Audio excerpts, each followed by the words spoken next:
So how do you get people to actually say yes to working with you? I mean, like saying why yes. Yes, I want to work with you, without them seeing your sales page, without them having to talk to you on the phone, without them having to do the 6,000 different things people say they have to do before they want to work with you. How do you sit down in your house and have people that you don't know on the internet say, yes, I want to work with you? That's what I'm going to be showing you in this video.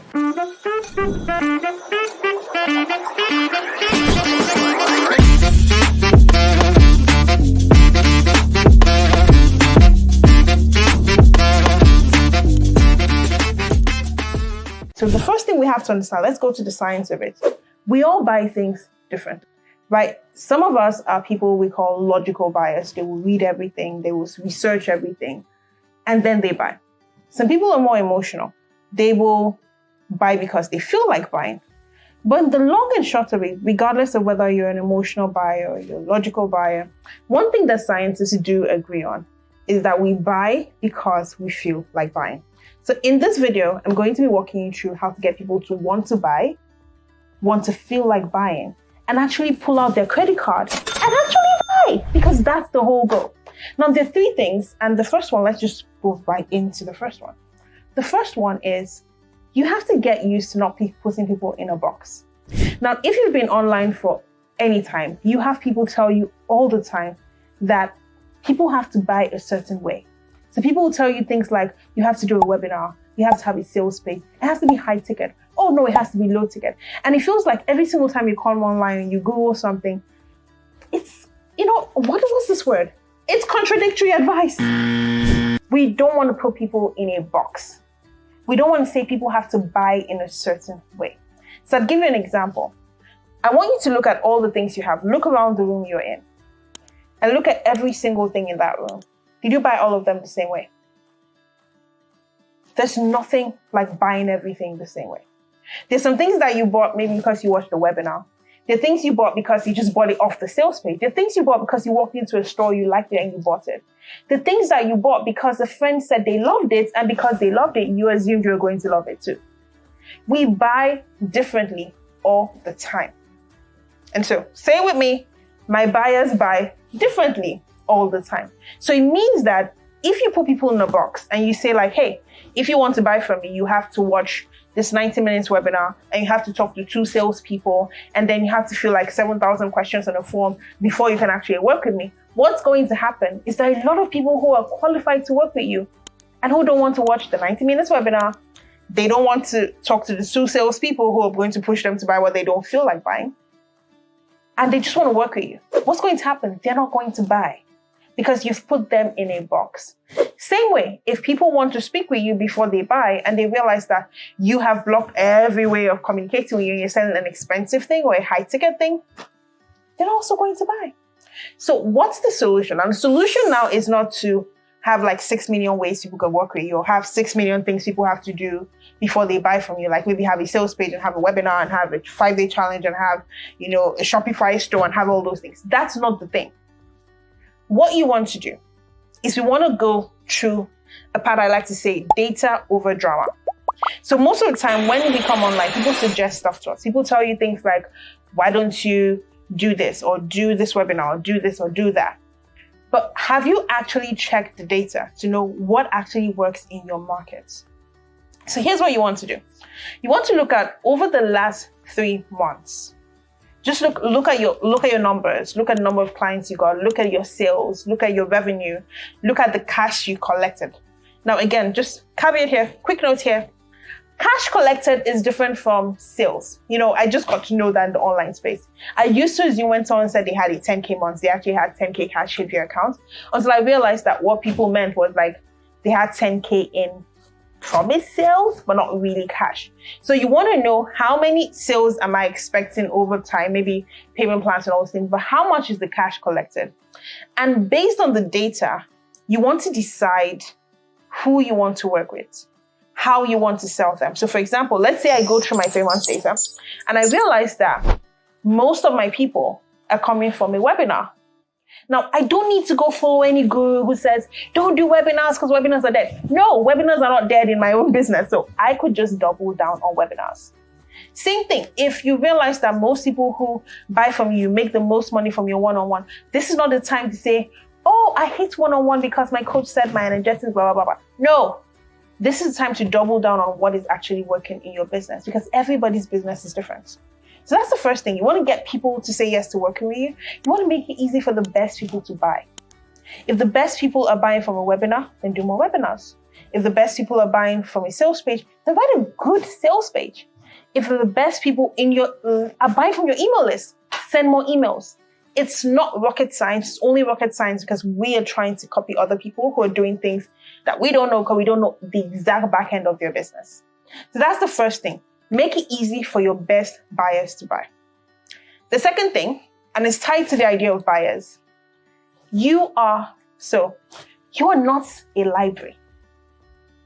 You are not a library. People don't come to you because, I just want to, how it is when you go to a library, you browse through, you pick a book, you steal a book, you never return it. We know the drill. And the library is not making any money. You want to start thinking of your business like a bookstore. Someone comes in, they check out the book, and they actually buy the book. Because your goal for your business is not to have people like you. It's not to be the fanciest person. You're not trying to be a celebrity. You're trying to get the bag. And the more you lose sight of that goal, because, people tell you like, I just did business, I want to change the world. No, that's not why you're doing business. The first reason you're doing business is because you want to make some money for your family. It's good, it's honest, just tell yourself the truth. The worst thing that can happen to you is if everyone's lying to you and then you start lying to yourself. But let's tell ourselves the truth. Why are you in business? What's the number one reason you're in business? It's because you want to make some money. And that's good. Because the money you make, you could use it for other good things. So now that we're clear on why we're all in business, can we talk about how we talk to buyers? So you want to make sure you are speaking directly to the buyers in your audience. Your ideal client is not a woman who has 7 kids. It's not, the divorced guy who's trying to find love again. That's not your ideal client. Your ideal client is the person who has the problem you solve and has the money to pay you to solve that problem. I want you to say it after me. My ideal client is the person who has the problem I solve and the money to pay me to solve that problem. My ideal client is not the person who just has the problem. And is also not the person who just has the money. Because some people, people have been weird, especially on Facebook. It's like, I want to work with high net worth individuals. Doing what? Like, what problem are you going to solve for them? How are you going to help them? Well, I just want to have rich clients. Okay, you want to have rich clients doing what? So it's not really about the money. And it's also not about the problem. It's about a combination of both. Does this person have the problem you solve? Yes. Do they have the money to pay you? Yes. If it's yes on both ends, that's your ideal client. So I want you to remove all the notion of, I'm going to have a client's avatar with 6,000 different things that don't matter. The most important thing is, does this person have a problem I solve? And do they have the money to pay me? Now, once we have those two things dialed in, one thing I want to, I don't know why I'm stopping here, but I'm stopping here really because this is something that comes up all the time. People ask me, okay, yes, I know the problem I solve. Yes, I know some people have money, but how do I really target my ideal clients? And I always tell them something. Buyers are going to want to buy. So your ideal client has probably bought something in your niche before. So let's say, for example, let's say I'm a relationship coach. Now, quote and unquote, I'm not a relationship coach. No one send me relationship drama. Let's say I'm a relationship coach and I help people find love in 90 days. My ideal client is the person who has bought some relationship books. My ideal client is the person who is on dating sites. My ideal client is the person who is, making attempts to do these things and they're spending money already, which means they have money to spend with me. My ideal client is not the person who is every day crying their room and saying, oh God, which day am I going to have a relationship? That's not my ideal client. That's someone who's still in victim mentality. My ideal client is the person who's already taking action. So remember we started with saying your ideal client has a problem you solve and money to solve that problem. Third thing I would say is your ideal client is already on a journey to better their life. They're already doing the thing. They just need a guide. They don't need a savior. They need a guide. So let's say you're a business coach. Your ideal client has already started their business to a point, right? Let's say you're a money coach. Your ideal client is already saving a bit. Let's say you're a health coach. Your ideal client is already in the gym. Just imagine how you say I'm a fitness coach and my ideal clients are people who are overweight. Those people don't want to go to the gym. Doesn't matter how many times you make them feel bad. Doesn't matter how many before and afters you show them. They don't want to go, because if they wanted to go, they would have already started going. So one of the things you have to realize is your ideal client is already on an active journey to better their life already.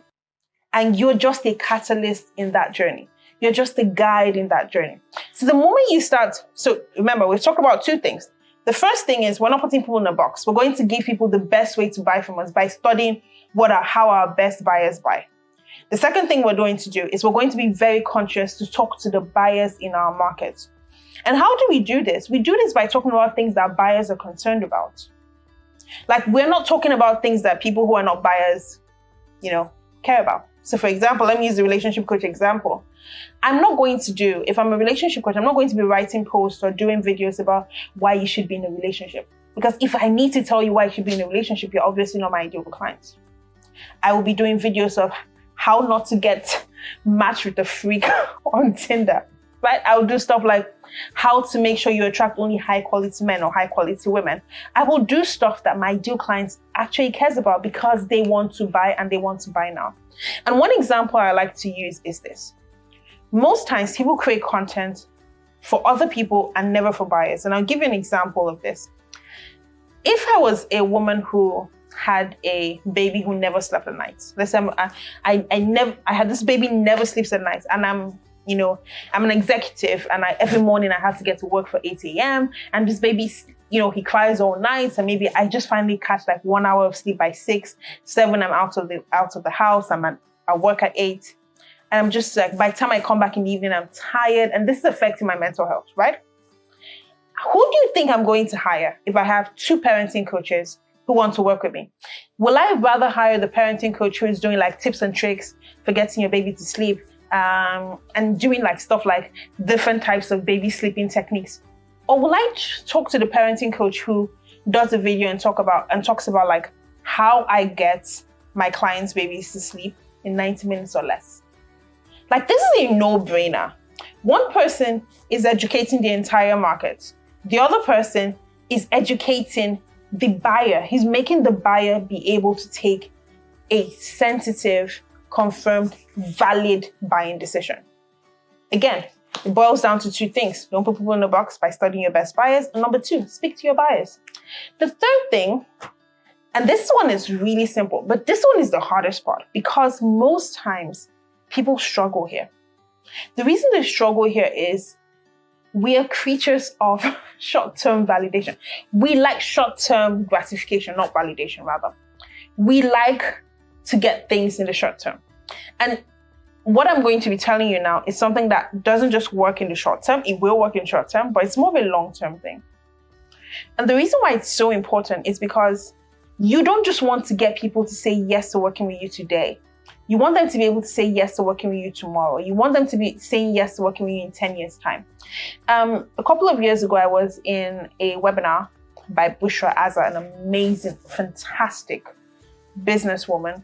And she said something. She said, I want to be only in 2 places. I want to either be on your wish list where you're saving towards my program, or on your credit card statement. I don't want to just be like, oh, she's such a nice coach. Oh, I want to be on those 2 things. Either you're saving to join my program or I'm on your credit card statement. And that really transformed a lot of things because I started to see like, why should I be anywhere else? Why should I just be a name on the internet? I come here to learn stuff. Why shouldn't I be on your wish list, or why shouldn't I be on your credit card statements? And so one thing you want to recognize, especially with this third thing, is this is what's going to help you bulletproof. Why I'm saying bulletproof, because everyone's saying recession proof, but this is going to help you have a bulletproof career or bulletproof business, because it's going to keep working even when you're not working. And that is creating magnetic content. What do I mean by magnetic content? Now, magnetic content is content that draws your buyers. It's content that does 3 things. It attracts the right people to work with you. It makes them connect with you. And it also affects a transaction. I like to call it my ACT framework. So it attracts people. It allows them to connect with you. but it affects a transaction. And I feel like most times people miss this because they assume that, oh, when I have, I'm not just meant to be telling stories online, or I'm just meant to be attracting people and growing my audience. Most people miss the transaction part. And so when we talk about magnetic content, this is relevant to the buyers in your niche. Like, not freebie seekers, not the person who is never going to buy, the person who is going to pull out their credit card and buy your offer.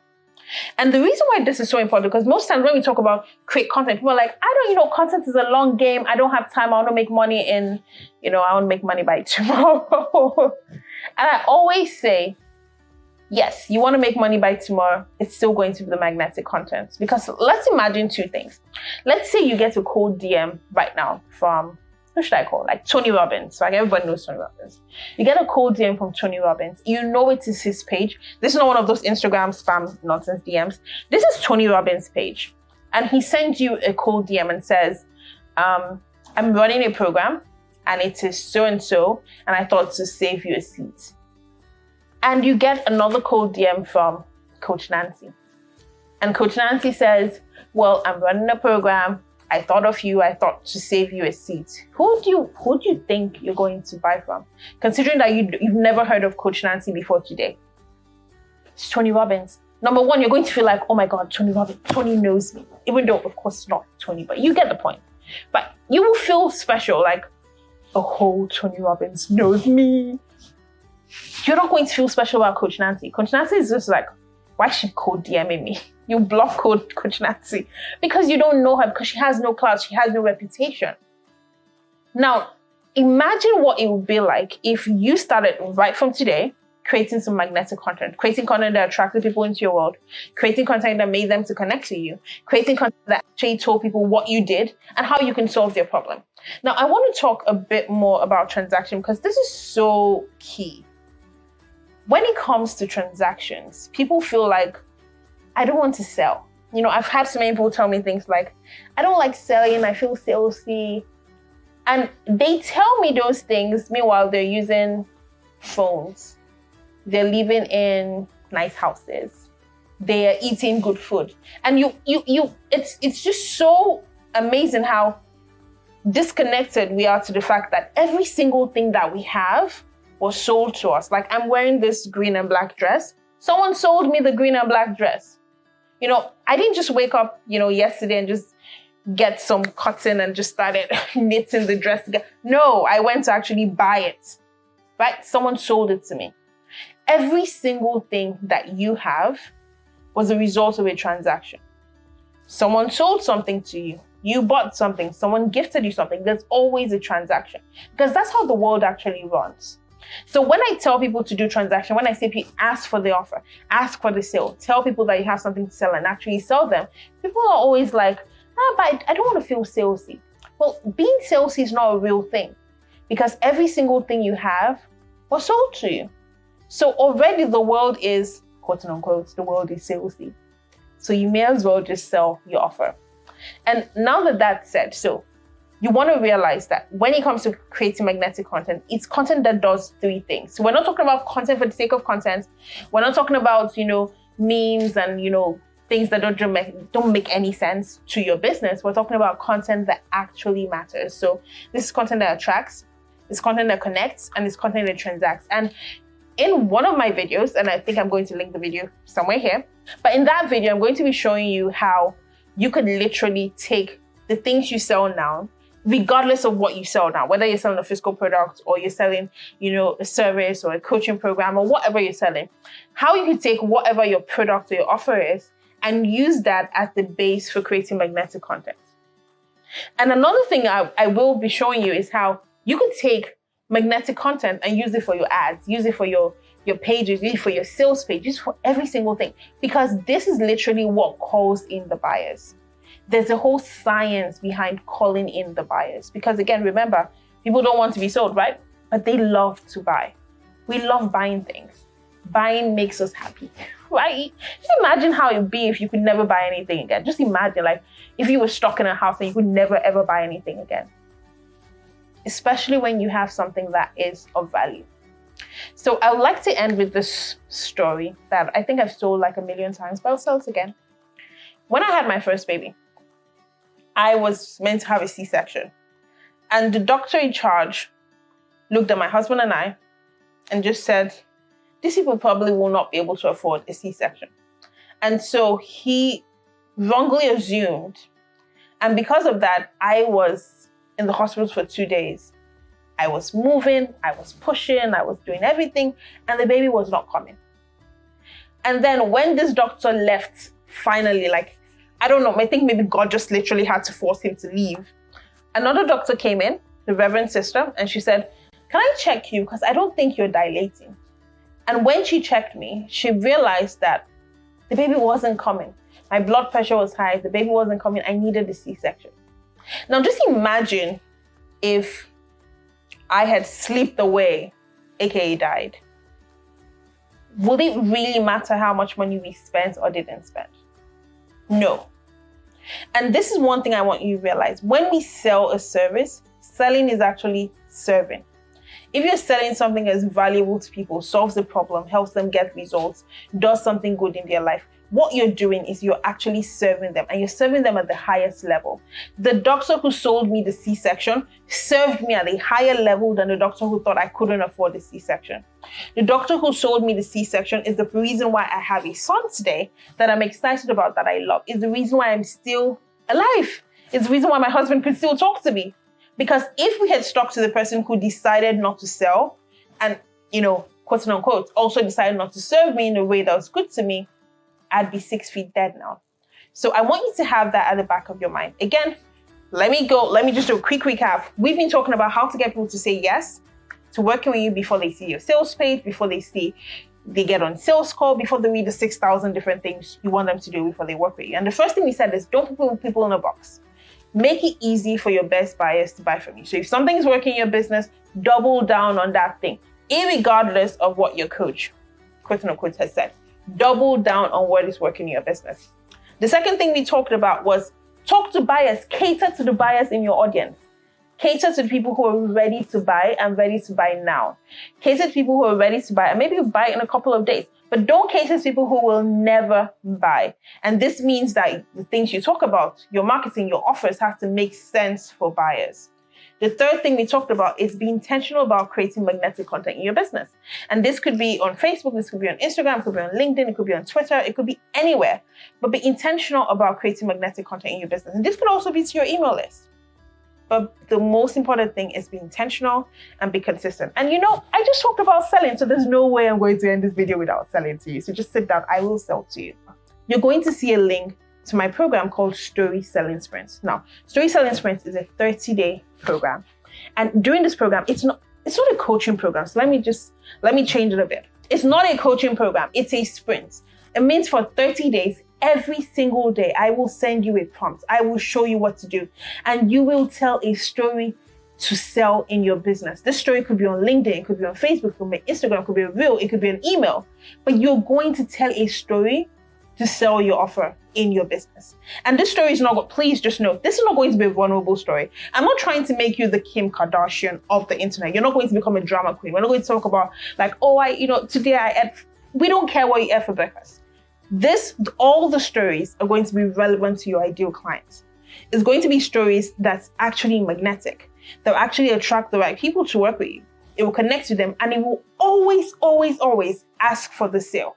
Ask for the transaction. So if this is something you're interested in, I want you to click the link. I think it's going to be below, and just sign up for the next cohort of Story Selling Sprints. Thank you. Love you. See you later.